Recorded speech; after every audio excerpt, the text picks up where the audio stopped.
Yo, this week on the Daddy Everyday podcast, we're gonna talk about parenting this generation, today's generation.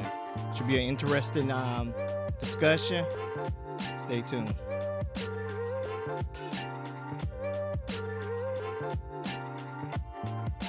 Hey, what's up, good people? Welcome to another episode of Daddy Everyday podcast. Let me put this phone away. Today we are talking parenting this generation. Before I get into that, let me do a little housekeeping. Make sure you guys are visiting the daddyeveryday.org website so you can get all the details on what we have going on, upcoming events, the fundraiser for the Daddy Everyday Community and Resource Center. And then it also has the links for the clothing shop for Daddy Everyday, the bookstore. Shout out for those that are buying Fresh Start for Dads in bulk. I really appreciate it. I know we all got family members that are either incarcerated, recently incarcerated, dealing with absenteeism and just need a plan to get back into their kids' lives. So it is a great resource for that. So thank you to everyone that has been doing that.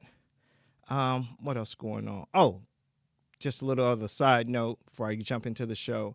So talking to Kendrick, because one of my biggest things is Kendrick, what schools he's going to go to. Not so much that I care which school, it's him deciding on school, because he's just so nonchalant about it. And I'm like, this is that moment in my life when I was 18 where I was like kind of trying to figure things out, and I wish I had more guidance in that time frame. But it is what it is. I still turned out to be a productive member of society, so it's all good.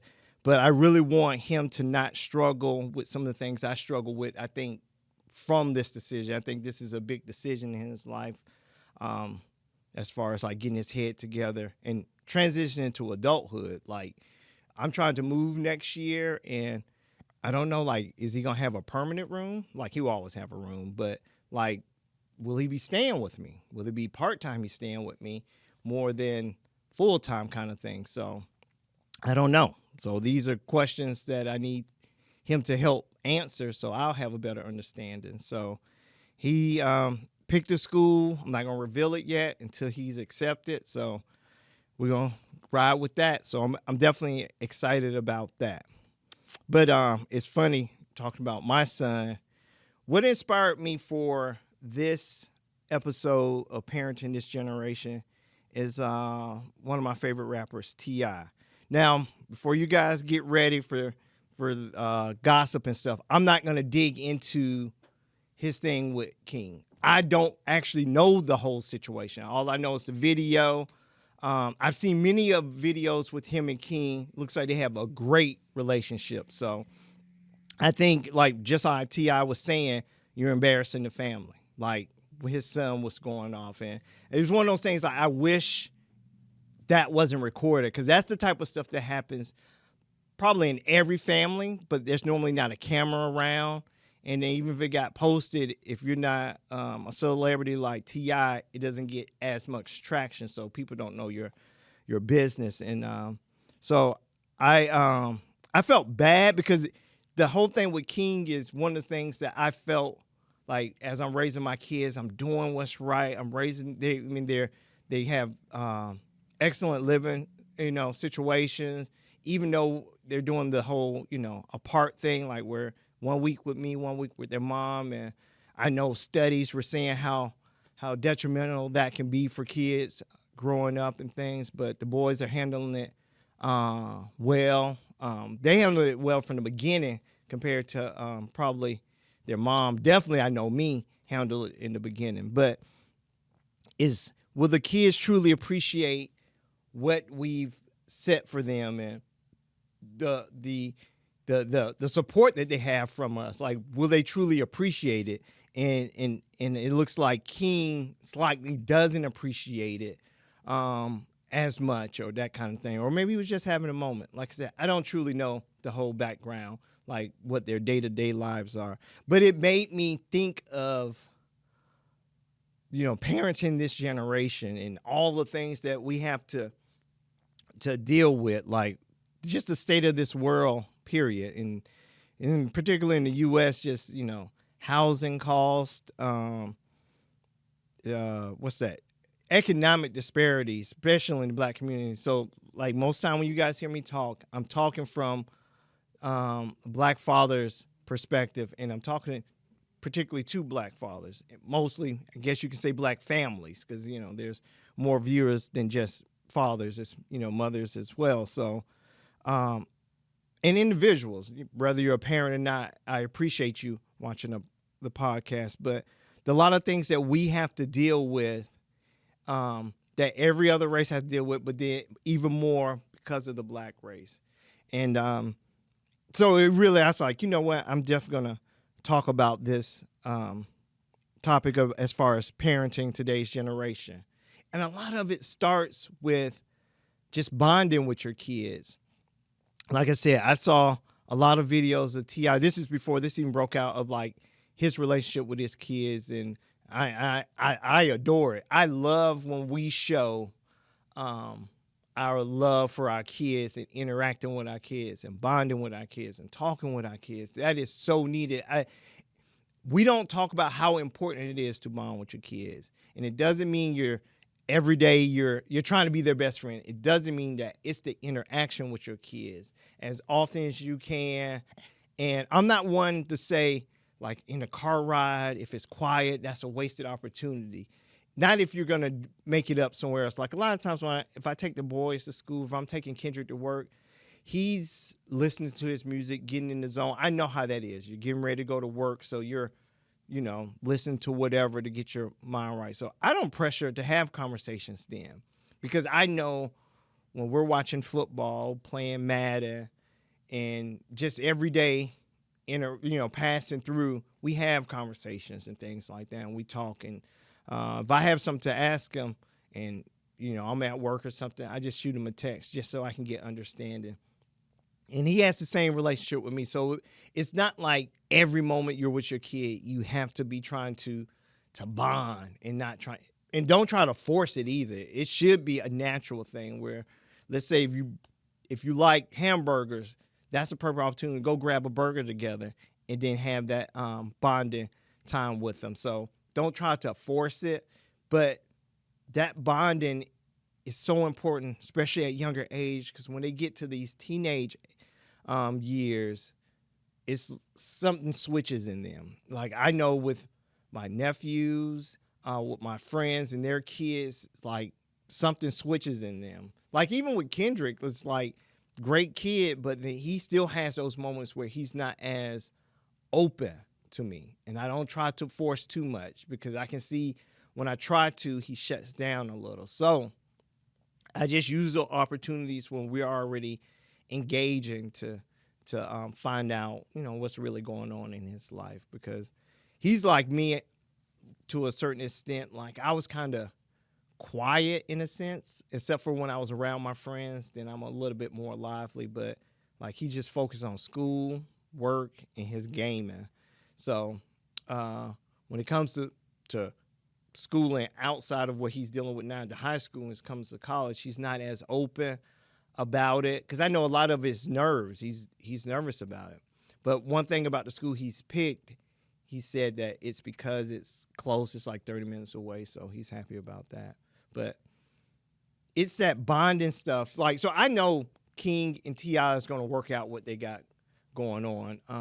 It's probably just King just reacting. It's probably frustration he's having. A young man like that, and always has the spotlight on him, so he's probably just reacting to that. And kids tend to act out. Hell, we act out as adults sometimes. Just totally looks different, and hopefully there's not a camera on you when you do act out. But I can tell you one thing: when T.I. had to put his arms on him or his hands on him, that's exactly how I feel when I think about those situations about Kendrick and even Dylan, if they were to act a certain kind of way. Because things I won't tolerate them disrespecting their mom. I can take more disrespect if they were to give it out, but I won't tolerate them disrespecting their mom. I've said to them both before, like when they were a little younger, when they try to act up, I tell them, I was like, you don't weigh enough. Like, I know I may be thin framed, but I weigh more than you. I got more experience than you. So I got that from like how my mom was. Like, what hell, my mom didn't care how big you were. But just instilling those kind of relationship, I want my boys to be able to talk to me. Like I've said to them many a times, like if you're in trouble, I want to be the first person you call. Like even if you're in the wrong, I want to be the first person you call. And if you know I'm probably gonna let you have it, but I still want you to make that call, despite knowing that my dad's gonna really chew into me about the situation. But I tell you one of the things that's also missing. I won't say missing. The bonding we have to do. You have to do. It's like you have to be intentional at times. I think a lot of times we go through life and think, oh, I interact with my kid. But are you setting the foundation of that where you'll have that openness with them as they get older? And another thing that I know is missing, is teaching our kids to be critical thinkers. Like in my day gig, I work with young people. When I say young people, I mean their 20s. And I still refer to them as kids because they're in their 20s, but their mentality is still that of a kid, like a teenager, a preteen. Like they have no critical thinking skills. You literally have to walk them through everything. And I'm not talking about all of them, but it's a large percentage that makes me concerned because they're in their 20s and a lot of them haven't experienced anything. I think sometimes we take care of our kids too much. So like with Kendrick, and I will always reference my own personal experience, but I try to get him to do more stuff on his own, and he just knows if he falls short, he has me and his mom have his back. But like these kids, they're in their 20s, but like them working it's like they don't have critical thinking skills and people skills that you would think you would have by then. I implore everybody to let your kid work in their teens part-time, like even if it's just a Saturday, whether it's at like a fast food place or something like that, but just so that they can start getting to know what it's like, that one foot out the door as far as real life experience, working, making money, making decisions with your money. Because these kids, these 20-year-olds that I work with, a lot of them don't have it. Some of them still stay with their folks, which isn't a bad thing. Was probably needed for some of them. But that critical thinking, like they're adults now. They're adults. These aren't kids, whether they stay with their parents or not. They're adults. And they just don't have those skills, problem solving skills. A lot of times when I say critical thinking, I mean like problem solving skills. It's like they come to me for everything, and it's like they just didn't think it through. It's like they ran into a problem, and instead of thinking of how they can correct it or solve it or anything, they just come ask for help, and that's bad because like what happens when there's not that supervisor, whatever you can go to. This is something that you have to solve on your own. This is like, especially if it's pertaining to your life, what are you going to do? And it concerns me. So like I try to challenge Kendrick a lot, even Dylan. Like I work on his critical thinking skills as well because it's a rough world out there. And like I'm nervous for Kendrick. And I know he's partly nervous too, like for him to get out there. He knows he'll always have our support, but like it's a rough world out there, and you got to equip your kids with critical thinking skills and values. And I'm gonna touch on values in a minute, but it's really depressing. And I'm telling you, it's a lot of us, and a lot of us who are setting our kids up for failure when it comes to not giving instilling the values, but the critical thinking skills and that kind of thing. And then that the bonding part, or letting them know whatever you need, I got you, whether it's just to talk or whatever, because a lot of these kids seem lost. I had one guy that I was working with, he was like, I don't know, like 22, 23, and he just told me he looked up to me like a father figure. And, I get the whole unk talk a lot. I know part one, I'm older, but then a lot of them do come to me with stuff that's beyond work. So I feel cool that in that sense they can reach out. But the young man to say looked at me as a father figure, I was humbled by it. But the problem was he had a father that was in his life, but he didn't feel that open to talk to him like he would talk to me. So let's make sure that, just because we think we're doing the right things, there's ways where we can check in on our kids to like make sure that we are doing the things and that they feel comfortable to come to us with things, just to talk. Make sure that we're instilling in them our experiences, like growing up. Like a lot of times I keep going back to Kendrick. Like I want him to stay on campus because that's like one of my regrets. Like even to this day, we're talking 30 years removed from graduating high school, that like one of my regrets is just not staying on campus when I went to college. Like shout out to my uncle who let me stay with him when I moved to Atlanta. So I didn't have to stay on campus. So that's money I saved, but I feel like I just missed out on experience. I don't kick it with anybody I went to college with. Like I missed out on those opportunities. So I kind of regret it, not like in a major way, but enough that where I want to make sure Kendrick has those experiences. And now once he stays on campus and he see it's not for him, then of course, he has a place. As long as he's in school and working, I'll always have a place for him. So, but values, we have to make sure that we're setting our kids up in a sense of values on how they view things, how they interact with people, the way that they think, like the critical thinking and the values really do go hand in hand. But just the way they are as individuals. I see, once again, going back to the 20-year-olds that I work with, some of them, you could tell like the values are there, like they're good people and everything. Critical thinking skills aren't there. You can tell some people have those good values, critical thinking skills, and you can it's like almost like night and day. Almost like it makes the some seem more mature than others. Like there's some that seem really mature compared to their peers. But then I know some 30-year-olds, I know some 40-year-olds that don't have that the values that they should. You're in your 40s, it might be a little too late.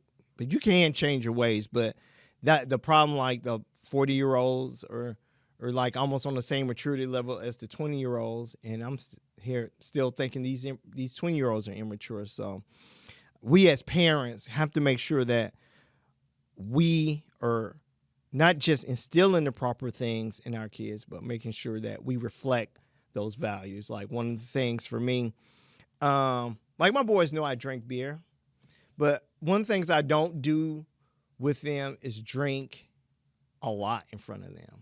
Like they may see me drink a beer watching football with them. I tend to not do more, and it's more of just a perception thing. I know my boys see I drink, but I don't want it to be one of those things like, dang, Dad, you going hard in the paint. That would kill me if my boys thought of me like that. I tend to not try to do that when they're not around, because like part of the whole daddy everyday thing is not just doing the things when you're in dad mode, but away. Like, I'm making sure I'm staying on the right side of the law, because I don't want my boys to have to visit me in prison. I make sure I'm being responsible because I don't want to, do anything to get injured or worse. So like I'm always conscious of my responsibilities as a dad, and it's one of those things, I want to go off to work and I want to make sure I make it back home. So I try to reflect the values I try to instill in my boys. So that is definitely a tip I would give to all parents, and making sure that you are a true representation of what you want your boys or your kids to be, that kind of thing. So that's always like in my mind kind of thing. Not saying that you have to try to be perfect. I know sometimes my frustration in life, I can be frustrated and visibly frustrated, and the boys see that. And I don't want them to see that, but it happens, that kind of thing. So not saying you have to be perfect, and I'm definitely far from perfect, but I am like trying to be intentional in that. I would say that's one of the few things that I'm definitely intentional every day with, is making sure that I am the model for my boys. I instill the values, critical thinking skills in my boys to set them up for success. But one more thing back with the TI situation is, and then going through reading the comments and stuff, it was disheartening to see like how much of us are entertained by that. Like, I was just shocked. It's like I watched the video because I'm a big TI fan, and then it interests me because it was a parenting situation. Like I said, I enjoyed the videos and the show with T.I. and his kids. Like, it was like, here it is, one of my favorite rappers. And then being a dad, like, that is just so cool to me, like, to actually be able to see that. But it was disheartening to just see how many people took shots at the kid. And yes, the only person who should be taking shots at the kid is his mom and dad, maybe the family as a whole. But like, I can't down the kid because I don't know what he's going through. Like, if Kendrick was to nut up or something, I would want people downing him. Like, let's find out what's wrong. Like, that's the part that was concerning to me in just watching that, because like, I always put myself in other people's situation when it comes to kids and stuff. Like when like, even going back like with Trayvon Martin thing or situation, like, I remember when they announced the verdict, and I was like, I think I said damn real loud, and I don't curse in front of my boys. And well, a little bit now, like with Kendrick, I don't hold my tongue as much. But Kendrick was, I think, about 6, and he was like, what's wrong? And then I explained the situation, and he was like, oh, that's not right. But the thing is, like, how I always put myself in other, like, I felt for that dad, the mom, and everything. But the whole hoodie thing with Trayvon Martin, Kendrick used to, like, and to this day still like wearing hoodies. So it's like, I can see that happening to me.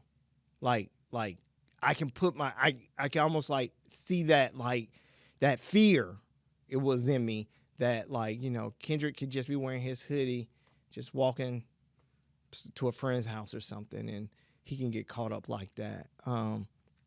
So going back to with T.I., like, I can see that, like, with my son, like, that the dad situation. And it's crazy because I didn't see him as the rapper. It was straight dad mode all I saw him in with King. So like, and my heart goes out to them because, like, that has to be in public, that whole thing. That's something that should definitely be behind the scenes.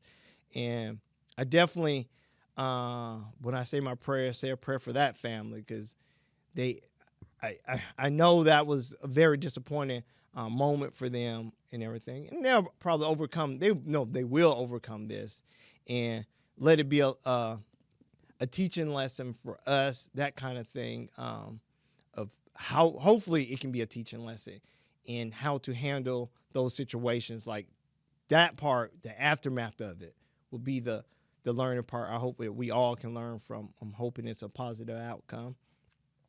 Um, yeah. So that's what I really, the bulk of what I want to talk about before I, get into my rants like I like to do. Because a lot of times when I'm driving up to shoot the podcast, a lot of things in my mind. Of course, I was listening to Falcons football. We had to lead when I was coming up here, but things change so rapidly when I'm recording and when you're going for those birds. But I'm gonna stand by them though. I'm gonna stand by them. But so some of the other things I want to talk about is the community center. So I am still doing the fundraiser for the community center, and I've gotten some great.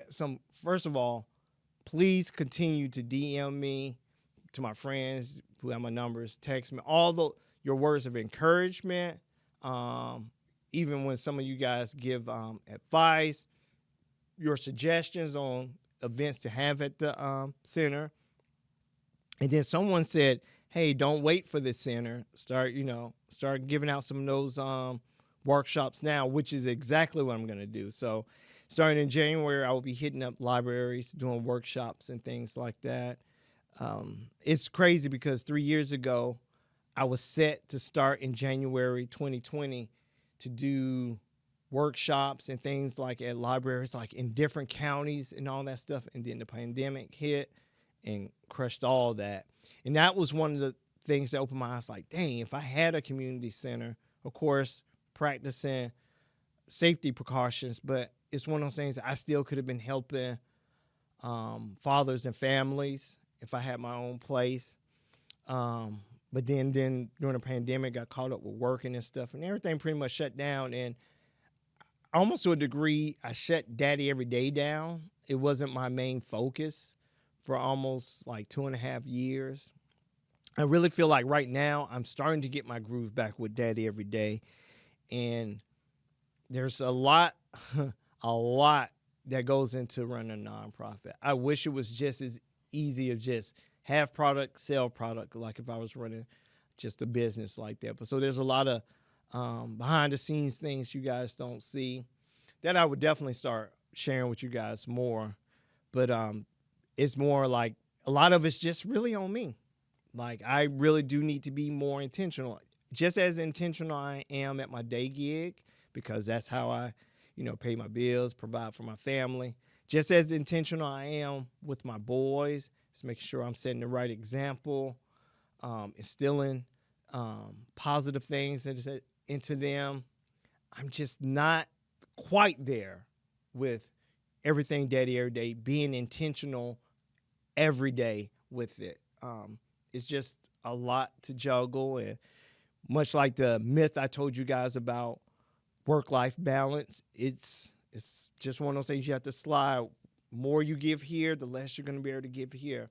And I'm still working those controls on trying to find that happy medium between everything and constantly having to move it around. So, and this is a busy time of the year for me with my day gig, so it does take a lot of extra time from me. So I'm hoping, no, I'm not hoping, I will in January get to where I am definitely more intentional with Daddy Every Day when it comes to the podcast, the workshops.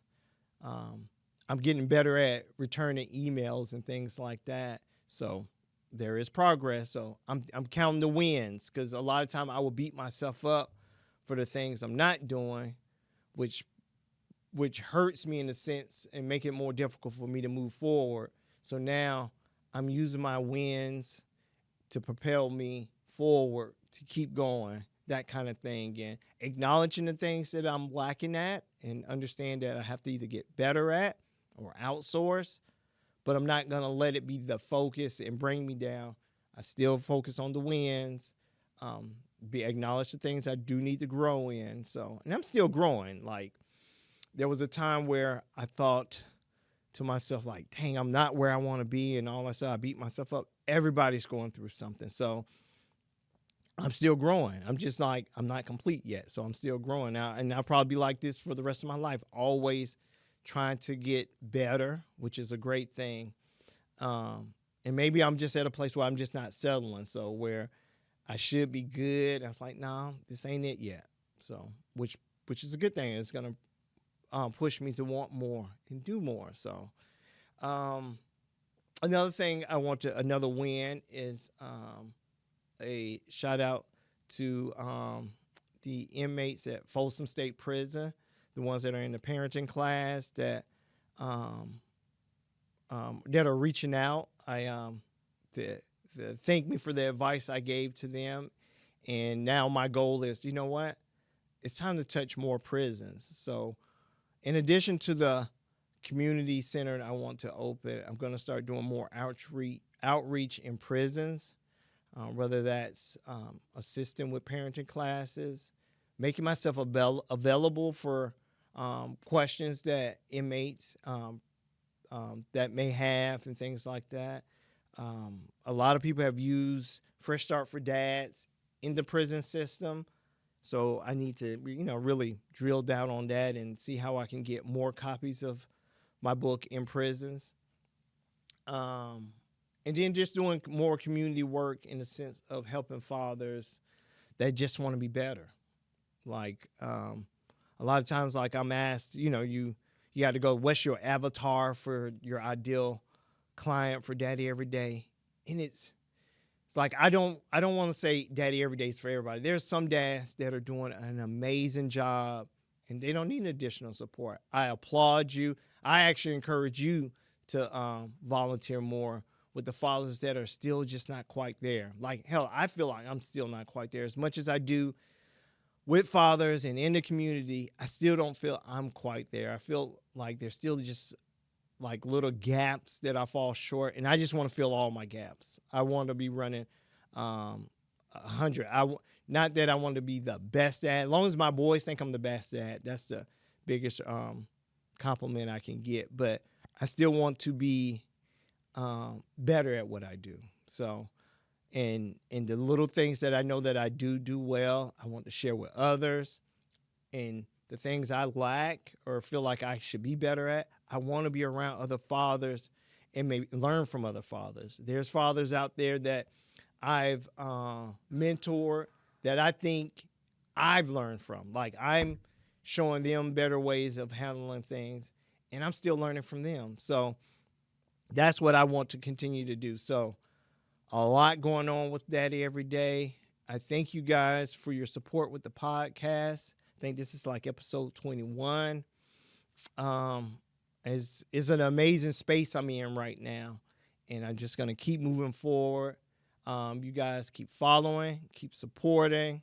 I appreciate you all. I can't say it enough because like every comment or every message I get of just saying, keep doing your thing pushes me, because there are days, and everyone has this, where you just feel like, I just don't have it in me today.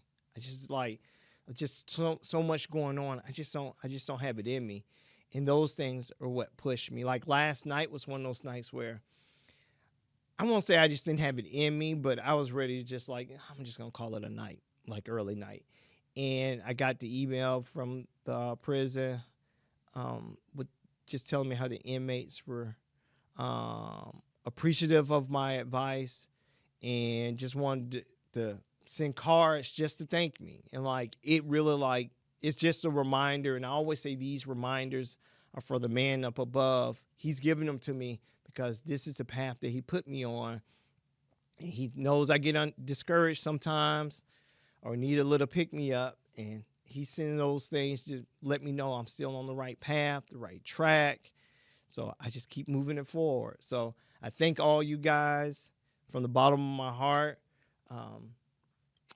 So that is this episode. I thank you guys so much.